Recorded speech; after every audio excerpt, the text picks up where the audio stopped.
Welcome to our conference on UFOs and consciousness.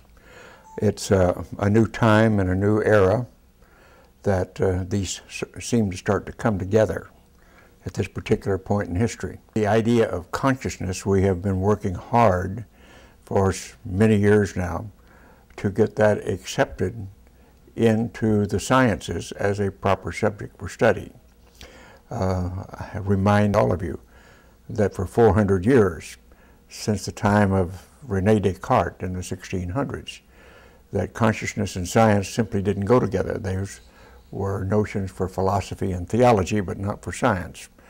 It's only with the beginning of quantum mechanics in the early part of the 20th century that we came to realize that Descartes was wrong, that body, mind, physicality, spirituality do go together and interact.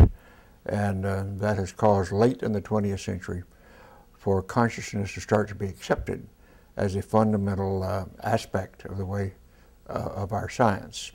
Now, if we shift over to the UFOs for a moment, the fact that our venturing into space with our local space program and going to the moon has helped us get instrumentation in space that helped us see the universe in a totally different way, and to be able to get pictures of great distances and galaxies and galactic clusters that are billions of years away and billions of light years away.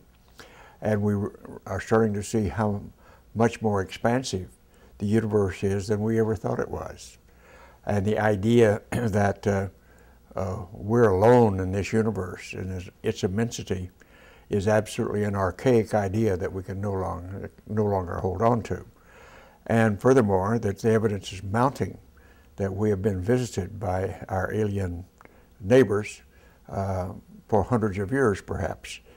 And that has not been really validated yet, but the evidence is very strong.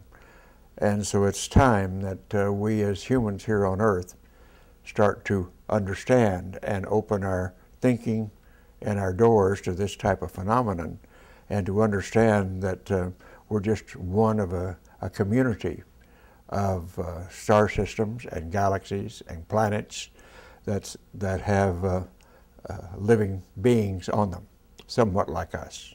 Let's go back 1,000 years or so, when all we lived was in a valley, for example, and didn't know what was over in the next valley. And suddenly you find beings over there trying to do much the same thing you're doing in your valley. And we're the same thing here. We just call them galaxies and planets that are a few, perhaps light years away, as opposed to a few miles across the ridge. And we have to learn to accept that that's the way this universe is put together. We have been focusing and thinking about what's immediate to us. And extraterrestrial planets and extraterrestrial beings have not been that immediate to us. Have been more concerned with how do we live our lives right here and now. And there's nothing wrong with that, except as we become more mature and we become more abundant and affluent in our lifestyles here and more educated and starting to ask deeper questions, we start to reach out further. And this is just a part of the natural reaching out beyond our own selves to see what's beyond the next hill, beyond the next mountain, beyond the next galaxy.